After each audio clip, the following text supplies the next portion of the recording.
สำหรับตนเองแม่นบ่ได้จำกัดเกี่ยวกับการใจสื่อทันสมัยต่างๆในการสอนลูกแต่ว่าสำคัญเป็นเฮาต้องได้อยู่นำเฮาต้องได้นั่งอยู่หันนำแล้วเฮาต้องได้สอนต้องเว้าต้องพาเฮ็ดอธิบายบ่แม่นว่าสิปะเครื่องไอทีปะให้ลูกเล่นอยู่คนเดียวใช้เวลาดนๆนำแต่สิ่งเหล่านั้นหั่นน่ะมันสิเฮ็ดให้เด็กน้อยติดเนาะบางคนอาจสิเล่นเกมหรือว่าเล่น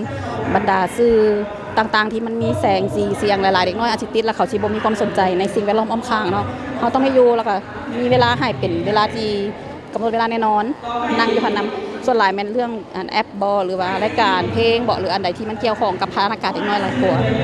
เจ้าคิดว่าเด็กน้อยหันสามารถจื้อเอาเสียงหรือว่าสำเนียงโดยกงจากภาษาที่เขาเจ้าฟังหันได้ดีกว่าผู้ใหญ่และเวลาเขาสอนเองเขาอาจสิบ่สามารถเว้าได้แจ้งคือในสื่ออิเล็กทรอนิกส์ต่างๆสอนเนาะดังนั้นเขาต้องได้ให้กับเจ้าได้มีโอกาสได้เรียนรู้ได้ฟังในขณะที่เขาก็สอนอ่านสอนอย่างต่างๆไปในตัวเลยเด็กน้อยนี่แม่นว่าก็เจ้ามีความสนใจในแต่ละระยะอายุของเจ้าบ่คือกันเนาะเฮาต้องได้สังเกตว่าลูกสนใจไปทางใดคือแทนคุณนี่เดี๋ยวนี้เราอายุ10ปีเนาะเราสิมีความสนใจที่หลากหลายอยากอ่านในสิ่งที่ตัวเองมักมันสิมีปึ้มบางอันบางอย่างที่เรามักมาแต่ใดแล้วเราก็สิซื้อแต่ติดตามแต่ผลงานของหนังสือปึ้มหัวนั่นหรือว่าครูเขียนผู้นั้นนะแล้วเฮาต้องได้ให้โอกาสกับเจ้าปึ้มสมัยนี้ส่วนหลายมันค่อนข้างมีราคาเนาะเฮาก็ต้องได้เลือกว่าสิ่งที่มีประโยชน์แล้วก็เหมาะสมกับความประไม้ของกับเจ้าเติมคันกับเจ้ามีนิสัยหักอ่านเนาะก็ต้องก็สิมี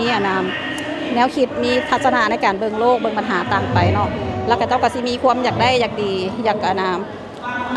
ทดลองใหม่ๆมีการสอบเสียงมีการแข่งขันกันอยากไปเนาะแล้วก็สิมีโอกาสได้